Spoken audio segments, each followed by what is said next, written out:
Naalala ko guys yung mga nakaraang panahon na tuwing umaga nag-iisip tayo na kakainin natin problema, sakit sa ulo.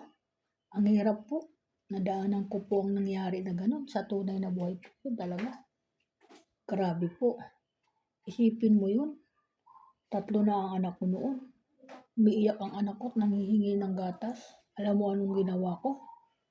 Nagpakulo ako ng tubig. Nilagyan ko ng asukal.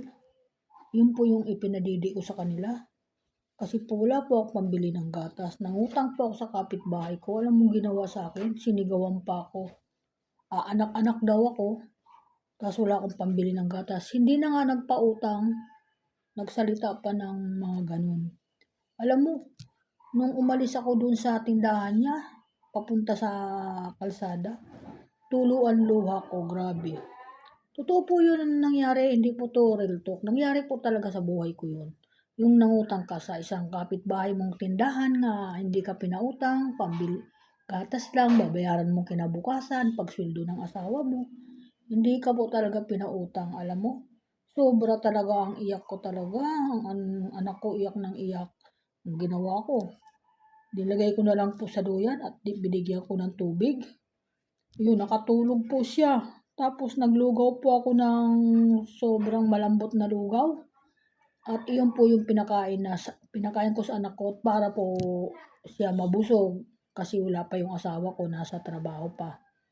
Iyon po, sa ngayon naman po, yun naman po, sila naman kahit papaano, nakakaraos naman po ngayon sa noon na maliit pa. Kasi ganyan talaga pag lumalaki, pag maliliit pang mga bata, mahihirapan po talaga minsan ang magulang, lalo na kapag walang trabaho. Kagaya ngayon na malaki na sila, may isip na sila ay nagtatrabaho para sa magulang. Kaya lang nung araw, hindi ko sila nabigyan ng masarap na kasi siyempre ako wala din naman akong magawa, wala din akong trabaho. Ako'y naghahanap lang ako ng pagkakitaan kaunti.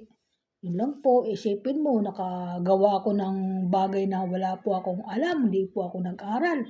Nag-manicure ako, naggupit ako ng buhok, magkapera lang po ako. Para lang po may pambili ako ng ulam sa mga anak ko na masarap at pambili ng gatas. Alam mo po yung nabalitaan ko po na yung nangyari yun, namatay na po yun. Ang aga niya namatay, bata pa. Sobra, kasi sabi ko naman, may ganun pala tao. Pag nilapitan mo, ayan mahirap. Pag mahirap ka, lalo kang maghihirap. Ganun po talaga ang tao. Pag mayaman ka, lalo kang pagyayamanin. Hindi po pantay. Ang tingin ko po hindi pantay.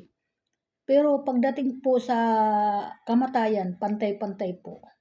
Yun lang po mga idol at good morning sa lahat. Yan po, nag-aalmusal na naman ako dito ngayon. Yan, mamaya pa ako magla-live mamaya. Mga 1:00 siguro. Mamaya ako magla-live kasi puro umaga yung ginawa kong live eh. Mamaya gagawin ko 1:00. Salamat, thank you, bye-bye. Ingat po sa lahat mga idol.